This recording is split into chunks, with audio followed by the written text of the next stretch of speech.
Would AtGames ever make a cheap inferior product to capitalize on nostalgia? No, no, no, no, no, no, no. Well, yes. Next Level Taken here with a review of AtGames Blast Plug and Play Adventure Flashback. 10 built-in games.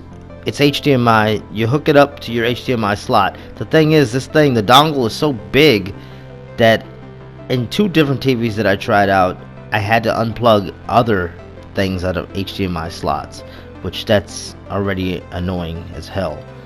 I picked it up because it was 15 bucks.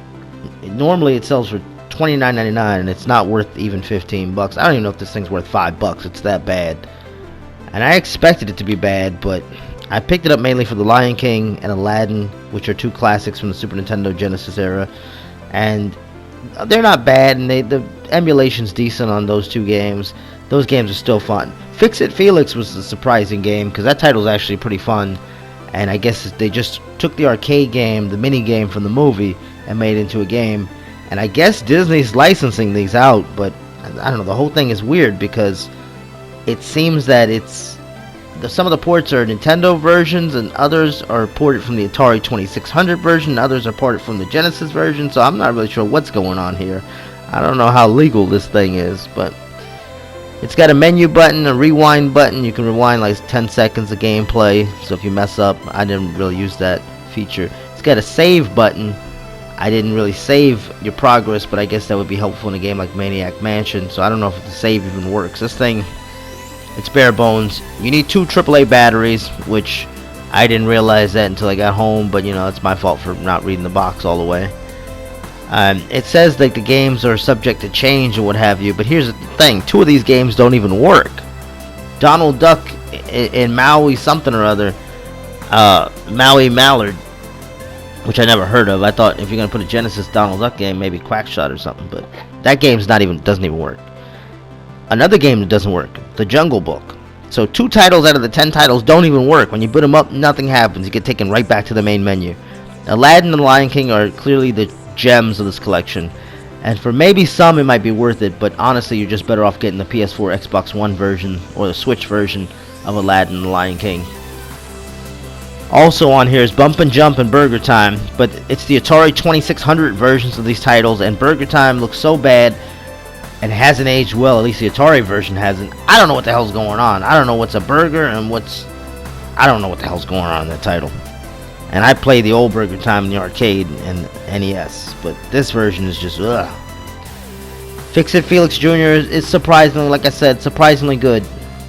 I was almost hooked on that game. Doesn't redeem this thing though. Lock and Chase is the Atari 2600 version of the title, and it's like a poor man's Pac-Man. I didn't mind the Game Boy version. I didn't mind the NES version. I didn't mind other versions, PC version of it, but I don't like the 2600 version here.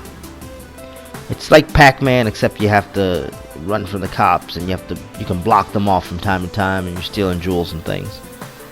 Maniac Mansion is pretty decent. It seems like it's ported from the NES version, so it's censored and things, but it's still holds up. It's a good point-and-click game. A little bit maybe too complicated for some. This whole thing says 15 plus on it. I don't know why. The Lion King's not that scary, I don't believe. So I'm not really sure why it says 15 plus on it. It's made in China. And Tetris is on here, which looks like it's ported from the Famicom version. I'm not really sure which version they used here. And it looks like it's semi-decent. I've got Tetris gameplay here from Tetris Effect, which is a really good Tetris game. A new Tetris game from the people who did Lumines. But the Tetris that's on here, meh. The whole thing is meh. 2 of the games don't even work right off the bat. Like I said, the HDMI dongle is bulky, and it basically takes up 2 slots. So that might be a big deal for some that don't have a bunch of HDMI slots in the back of their TV. Plus, you still need to hook it up. It's got the smallest USB cable I've ever seen, the shortest one.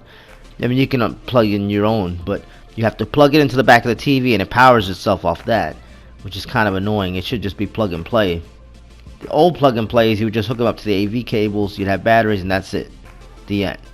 This, you have to have it USB and HDMI and batteries. The controller's decent for what it is. The D-pads are right. It's raised a little bit, maybe too much, but it's playable. The buttons feel decent. I don't know if to be a problem. It's wireless. The input lag wasn't too bad from what I've seen, but overall, I can't recommend this product. Again, 2 of the 10 games don't work. The rest are Atari 2600 filler. You're basically getting this for Aladdin and Lion King, and then maybe Maniac Mansion and Tetris.